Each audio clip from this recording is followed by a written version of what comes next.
as great as writing, whether it's fiction or film or anything, it's unexpected. You know, you can't tell what's going to happen. Literally, it's absolutely as simple as that. You know, I saw that film Avatar, and I had a lot of arguments with many of my friends because I said, as soon as it started, I know that he's going to fall in love with the blue girl. I know that he's going to fall in love with the blue girl. And the tough old Marine sergeant, I know that they're going to find each other on the battlefield in the final battle, and they're going to fight each other, and he's going to win. And like bad writing, you know, successful writing, mostly, but it's bad writing because you know what's going to happen.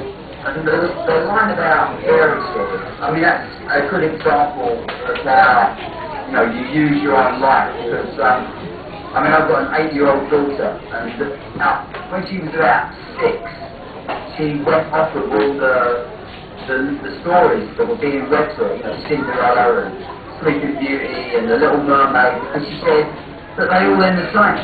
You know, there's the prince, and she ends up with the prince, and the princes actually look alike, you know, and they're completely indistinguishable. And I thought, she's right, she's absolutely right.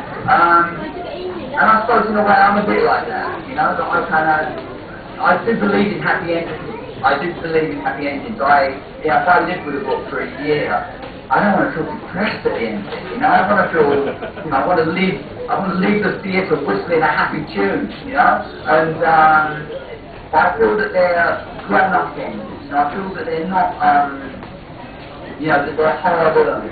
And happiness, I think, in life is hard-earned. You don't get it easily. It doesn't come to you easily. You know, life is about earning your happiness and making the right decisions over a period of time so that you end up in a happy place.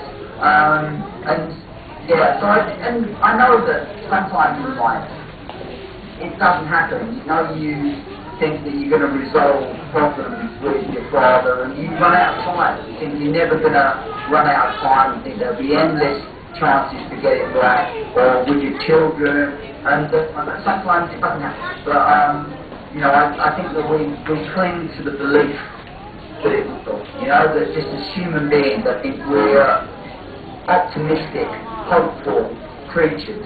You know, I think that we need optimism and we need hope in our life. And I think you have to be realistic. It can't be, you know, that think that you're suddenly going to win the lottery or you're never going to have to work again. You know, it's got to be a happiness that you fought for and back for and earned. But I believe in it profoundly, and I do.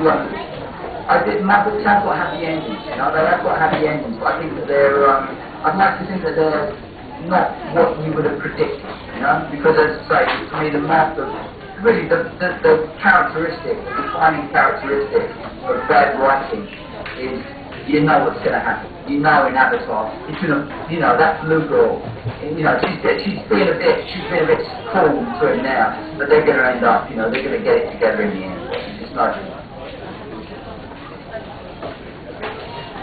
I've got one final question for you, and that's about Ken Grimwood, your old man character, the guy who won the Victoria Cross in Men from the Voice. Now he makes comments about what's happening to society and all that. Are we to read him as somebody who is not fitting in, or is that really things are changing so much that you know we are all going in the wrong direction?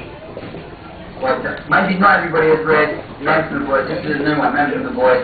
This is available MPH. It's special discount. Yes, I'm going to special edition now. Ken Grimwood is really the character that made Men from the Voice possible, because he's, you know, people for a long time were saying just follow up Man and Boy, and Man and Boy should write another Harry Silver book. And to me, the books are completely built on the relationship between the three generations of Mal, the grandfather, the father, the son, and you know, Harry's father, Man and Boy, he dies, and so to me that conflict is over, and I think the series will possibly continue. And then a couple of years ago, I received a phone call telling me that someone who fought with my father in World War II had just died. And it was someone I was very close to. And the character of Ken Grimwood is based upon him. And I think he is, we're all products of our time. You can't escape being a prisoner of the time you're born into. And our attitudes change, and our attitudes are probably very different from the attitudes that our grandfathers or grandmothers had, or our fathers and our mothers had. That's inevitable. And I think there is a sense that Ken Grimwood thinks the world is not as good as it used to be. It's not as decent as it used to be. People are not as caring and selfless as they once were. And I think that's probably inevitable. I think very few old people think that the world is improving. Very few people look back and think that, the world is actually a much more fun place. And, although, and people often think the world is becoming a worse place when they've had terrible times and they've been through wars, depression, recession, and all that. So he's stuck in his mind, but then we all are. And I think maybe, the feeling that the world is not as good as it used to be is what makes death bearable.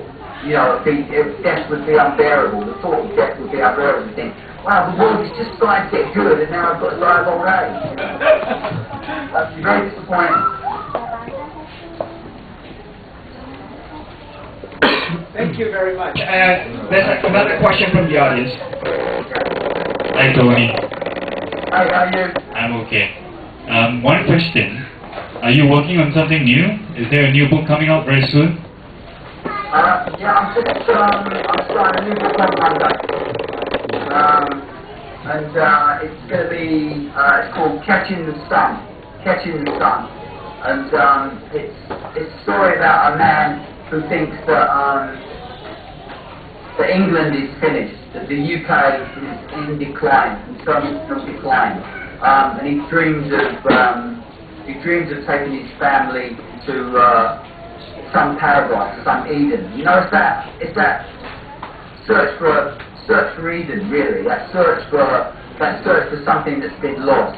And he takes his family to an island in Thailand to live. But of course, as soon as you step into paradise, it becomes something different. But I want to tap into, that kind of Robinson Crusoe, the treasure island. As I get older, I'm more and more interested in the fiction that I read as a child. And because there's a reason these books have lasted. In Japan, there's a reason that these books have lasted for 100 years. Because they tap into something deep in our soul. And I want to try and do that with Catching the Sun. I'm starting that on talking to you guys today. Tomorrow I've got off, and then Monday I begin the next. Thank you very much. Thank you. I think it's any more comments? Nobody. So it's bye-bye from Kuala Lumpur and from MPH in Mid-Valley. Okay, and it's bye-bye from London, and lots of love for everybody in KL. Thank you for having me. See you. Bye-bye. Bye.